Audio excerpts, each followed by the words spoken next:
హిందువులలో కూడా కొందరు మీరు తక్కువ మతం మీరు తక్కువ కులం వారు మీరు అని చెప్పడం వల్ల ఈ హిందూ ధర్మం మీద హిందూ దేవాలయాల మీద దాడులు జరిగినప్పుడు వాళ్ళు రావట్లేదా? పెద్ద ఎత్తున హిందువులు సపోర్ట్ కూడా ముందుకు రావట్లేదా అని మీరు అనుకుంటున్నారా? నువ్వు చాలా మంచి ప్రశ్నలు వేస్తున్నావు బంగారు తండ్రి బాల. ఇది హిందూ ధర్మంలో ఉన్నటువంటి ఒక కోణం గురించి నువ్వు మాట్లాడుతున్నావు. కొన్ని ప్రదేశాల్లో అరుదుగా జరిగేటటువంటి వాటి గురించి నువ్వు మాట్లాడుతున్నావు.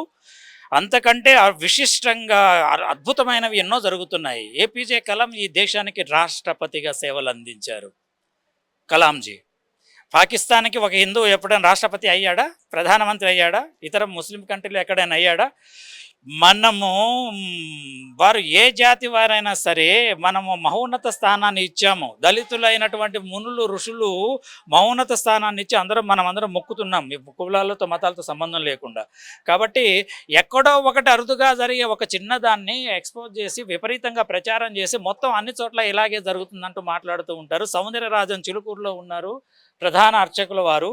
ఒక దళిత స్వామిని భుజాల మీద మోసారు, ప్రదక్షిణలో చేశారు. వారికి ఆ అర్హత ఉంది, వీరు వారికి ఆ స్థాయిని ఇచ్చారు. కాబట్టి మన సనాతన ధర్మ అద్భుతమైన అవకాశాలని మతం కులాలతో సంబంధం లేకుండా ప్రతి ఒక్కరికి ఎంతోమందికి ఇస్తూ ఉన్నది. ఇవి ప్రచారంలోకి రావడం లేదు, అంతే.